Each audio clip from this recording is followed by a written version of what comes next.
And we're going to do the same thing across the back.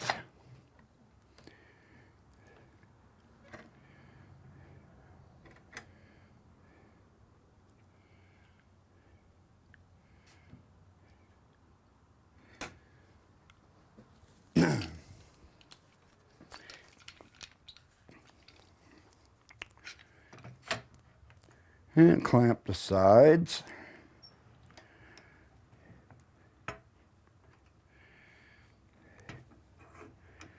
Looks pretty good. Don't worry too much if the old spindle doesn't go back in the hole exactly like it was before.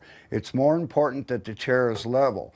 There's going to be a little bit showing right here, but we still have plenty enough glue to hold the chair together.